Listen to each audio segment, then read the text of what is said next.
Halo teman-teman ATLM Indonesia, kali ini kita membahas soal-soal tryout uji kompetensi bagi ATLM Indonesia bagian 135 berbasis kompetensi untuk kimia klinik.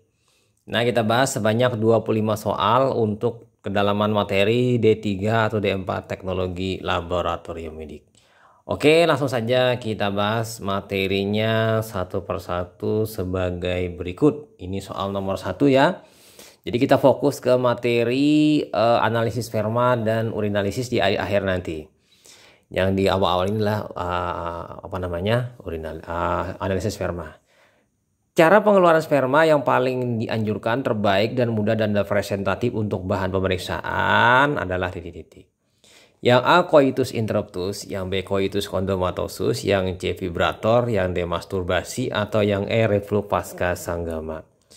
Jadi di sini yang paling bagus adalah masturbasi. Jadi masturbasi ini paling efektif ya, karena hanya dengan menggosok-gosok maka keluarlah sperma. Kalau coitus interruptus ini memotong setelah berhubungan, mau keluar baru diambil. Sementara coitus condomatosus ini menggunakan kondom ya, kondomnya idealnya yang sudah dibersihkan dan dicuci. Vibrator ini mirip dengan masturbasi tapi dengan alat bantu vibrator. Sementara reflux fase sanggama ini adalah setelah selesai berhubungan dan diambil, dibersihkan atau dibilas pada wanitanya. Nah, kita pindah lanjut ke soal nomor 2. Cara pengeluaran sperma dengan bantuan kondom kemudian ditampung sperma tadi dalam botol merupakan metode yang A coitus interruptus, yang B coitus condomatosus, yang C vibrator, yang D masturbasi, atau yang E reflux pasca sanggama. Jadi di sini jelas jawabannya, kata kuncinya adalah kondom. Jadi adalah jawabannya coitus condomatosus. Nah, kita lanjut teman-teman, pindah ke soal nomor 3. Spesimen sperma tidak boleh didinginkan di bawah 20 derajat Celcius atau dipanaskan di atas 40 derajat Celcius. Oleh karena kedua hal ini dapat mempengaruhi titik-titik. Yang A motilitas, yang B piabilitas, yang C jumlah, yang D motilitas dan piabilitas, atau yang E motilitas, piabilitas dan jumlah. Jadi sini yang terkena pengaruh akibat pemanasan, akibat pendinginan itu adalah motilitas. Pergerakan spermanya akan melemah, dan piabilitas itu adalah sebagian sperma mungkin ada yang mengalami kematian atau tidak lagi hidup ya. Oke, lanjut kita pindah ke soal nomor 4. Pencairan sperma atau liquefaction terjadi atas kerja dari enzim yang diproduksi di titik, yaitu enzim titik-titik. Yang A kelenjar cover dan seminim, yang B prostat dan seminim, yang C litre dan akrosin, yang D kelenjar tubulus seminiferus dan akrosin, atau yang E kelenjar testis dan korona radiata. Di sini jawabannya untuk opsi yang benar di sini adalah kelenjar prostat. Jadi kelenjar prostat mengeluarkan enzim ya, memproduksi enzimnya itu enzim seminin. Enzim seminin inilah yang berperan dalam proses pencairan sperma atau liquefaction, sehingga sperma terpisah menjadi satu-satu. Seperti layaknya sperma itu di awal-awal dikeluarkan itu menggumpal ya, mirip-mirip seperti kita tandan kayak pisang. Jadi kalau misalnya mau masing-masing bergerak itu harus dicairkan dulu sehingga terlepas masing-masing individu dari spermatozoanya, lalu masing-masing memiliki pergerakan atau bergerak. Nah, kita pindah lanjut ke soal nomor 5. Bau khas sperma disebabkan oleh titik 2. Yang A cairan kelenjar prostat, yang B oksidasi spermin, yang D liquefaction, atau yang D enzim seminin, atau yang E cairan kelenjar litre. Jadi di sini bau sperma khas disebabkan oleh oksidasi spermin. Jadi oksidasi spermin akan menyebabkan bau khas sperma. Kita lanjut pindah ke soal nomor 6. Pipet yang digunakan untuk melihat viskositas atau kepekatan sperma dengan melihat panjangnya benang adalah titik-titik. Yang A pipet Thoma, yang B pipet tetes, yang C pipet Eliasson, yang D pipet ukur, atau yang E mikropipet. Jadi di sini Jawabannya jelas yang asing itu adalah pipet Eliasson. Jadi yang lain-lainnya itu sudah biasa ya kita mengetahuinya. Jadi pipet Eliasson ini adalah untuk mengetahui kepekatan dari sperma dengan cara mengukur panjangnya benang yang dibentangkan oleh ya tadi ya.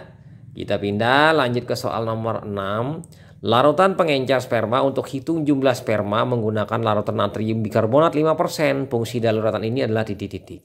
Yang A mengencerkan sperma agar mudah dihitung, yang B mengencerkan dan mematikan sperma agar tidak bergerak saat dihitung.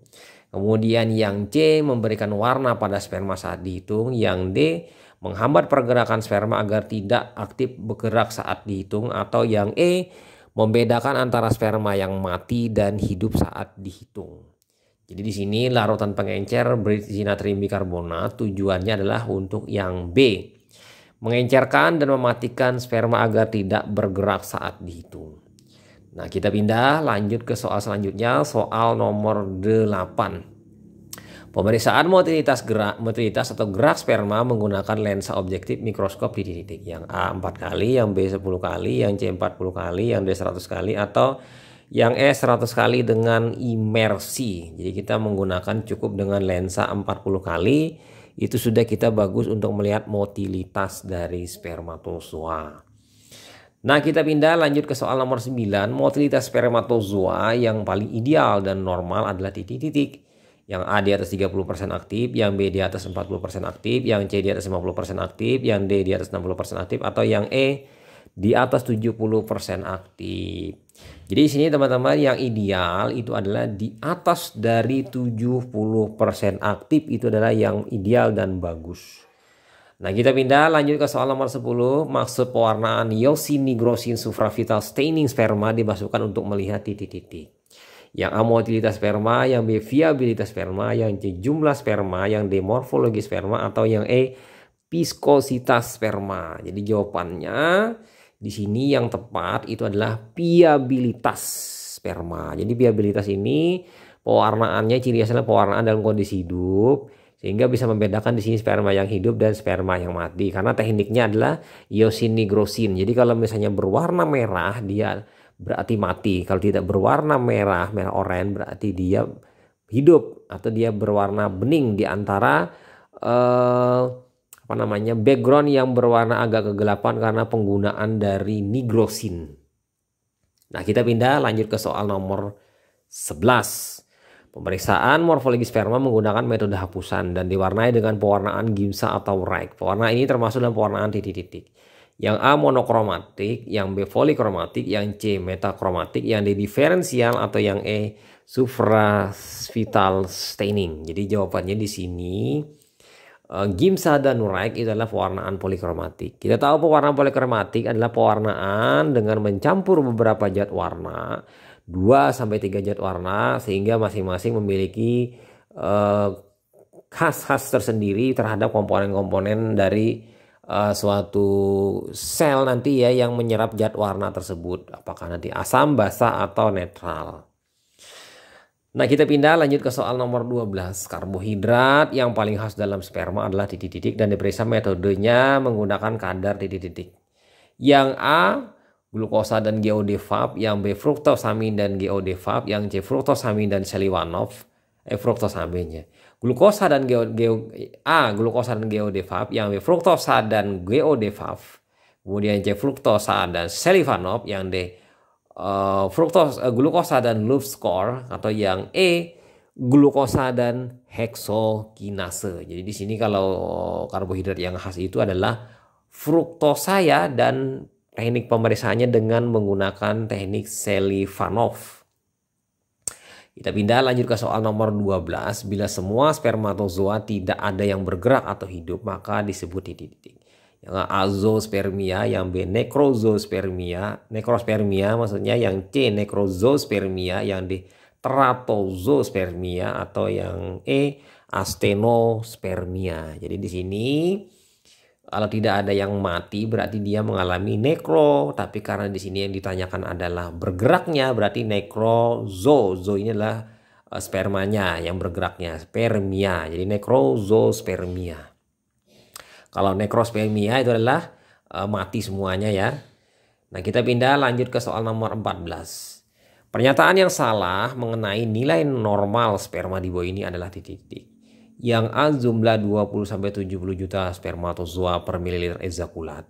Yang B motilitas adalah motil aktif di atas 60-70%. Kemudian yang selanjutnya motil tidak aktif kurang dari 20-70% dan tidak motil kurang dari 10%. Kemudian yang C protein 150 sampai dengan 450 mg.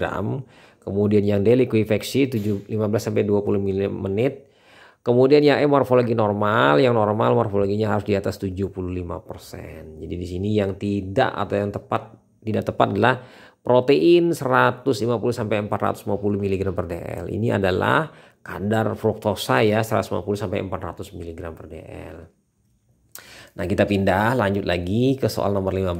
Seseorang yang akan melakukan pemeriksaan sperma maka harus melakukan abstinensia, yaitu titik-titik. Yang A berpuasa tidak makan dan minum selama 12 jam sejak malam hari. Yang B berpuasa tidak melakukan hubungan seksual selama minimal 2 kali 24 jam. Kemudian yang C berpuasa untuk tidak melakukan sperma selama minimal 3 kali 24 jam. Atau yang D berpantangan untuk tidak makan makanan yang mengandung lemak yang tinggi. Atau yang E berdiam diri dalam rumah minimal selama 3 kali 24 jam. Jadi jawabannya di sini yang tepat adalah yang C ya. Jadi berpuasa di sini tujuannya untuk tidak mengeluarkan sperma selama minimal 3 kali 24 jam. Kita pindah lanjut ke soal selanjutnya, soal nomor 16. Warna urin terlihat kekeruhan berwarna merah. Maka disebabkan oleh titik-titik. Yang A melanuria, yang C sel-sel darah, B sel-sel darah, yang C urobilin, yang C chilus, atau yang E bilirubin. Jadi keruhnya berwarna merah, ya kan, warnanya merah keruh itu adalah disebabkan oleh sel-sel darah, yaitu sel-sel eritrosit. Jadi kita tahu melanuria itu hitam, urobilin itu tidak masalah, tidak menyebabkan warna, yang berarti dia akan warna tetap kuning. Kalau silus ini keputih-putihan, kalau bilirubin nanti warnanya warnanya kuning kecoklatan. Nah, kita pindah lanjut ke soal nomor 17. Pemeriksaan urin untuk melihat faal ekskresi ginjal terhadap suatu zat asing berupa filtrasi ginjal adalah titik-titik.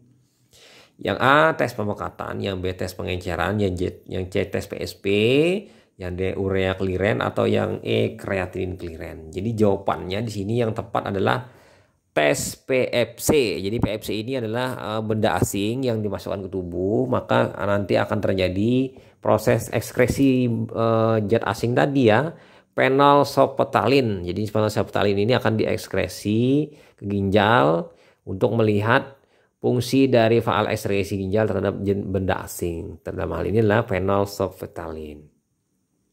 Nah, kita pindah lanjut ke soal nomor 18. Pemeriksaan urin untuk melihat faal ginjal daya reabsorpsi tubulus. Jadi reabsorpsi ini menyerap kembali cairan oleh tubulus. Dengan cara pembatasan minum selama 24 jam. Pada pasien disebut pemeriksaan titik-titik. Yang A tes pemekatan, yang B tes pengenceran, yang C tes PSP, yang D tes urea kliren, atau yang E kreatinin kliren. Jadi di sini adalah untuk melihat daya reabsorpsi tubuli, yaitu tes pemekatan. Jadi si pasien ini diberikan batasan minum selama 24 jam sehingga pasiennya ini kekurangan cairan. Kekurangan cairan berarti produksi urin akan berkurang karena daya reabsorpsi tubuli meningkat. Sehingga semakin meningkat reabsorpsinya, akibatnya urin yang diproduksi kecil, sedikit volumenya, dan pekat ya. Jadi di sini pekat. Jadi kita mengukur berat jenis urin. Apabila berat jenis urinnya tinggi berarti pekat atau tes pemekatan urinnya ini berhasil. Berarti memang normal. Jadi BJ urin nanti akan didapatkan BJ urin yang tinggi. Kita pindah lanjut ke soal nomor 19. Pemeriksaan urin untuk menentukan jumlah klorida dalam urin menggunakan metode titik-titik. Yang A Vantus, yang B Salkowitz, yang C Naumann, yang D Ehrlich, atau yang E Obermeyer. Jadi di sini yang benar itu adalah Vantus. Jadi metode Vantus ini untuk mengukur kadar klorida di dalam urin. Nah, masih terkait dengan metode soal nomor 20, pemeriksaan jumlah kalsium dalam urin ditentukan menggunakan metode titik. Yang A Vantus, yang B Solkowicz, yang C Guajak, yang D Ehrlich, atau yang E Obermeyer. Jadi di sini jawabannya adalah Solkowicz. Solkowicz ini untuk menentukan kadar kalsium di dalam urin ya. Dan Vantus tadi klorida, Guajak ini darah samar ya kan. Oke, kita lanjut pindah ke soal nomor 21, masih di channel ATLM Indonesia. Pemeriksaan badan keton dalam urin menggunakan reagen natrium nitrofrusit dalam alkali bereaksi dengan aseton dan diasetik asid membentuk warna titik. Yang A merah, yang B biru, yang C kuning, yang C hijau maksudnya, yang D kuning, atau yang E ungu. Ini warna yang dibentuk nanti berupa reaksinya terbentuknya ini adalah berwarna ungu ya, berwarna ungu. Nah, kita pindah lanjut lagi untuk soal nomor 22. Pemeriksaan esbah digunakan untuk titik. Yang A kreatinin urin, yang B urea urin, yang C asam urat urin, atau yang D protein urin kuantitatif atau glukosa urin kuantitatif. Jadi jawabannya di sini yang tepat adalah protein urin kuantitatif. Kita tahu pemeriksaan esbah itu digunakan untuk mengukur kadar protein di dalam urin dalam 24 jam dengan mengukur endapan atau terbentuknya endapan yang ada di dalam albuminometer Dr. Esbah dan dinyatakan dalam satuan gram per 24 jam per liter.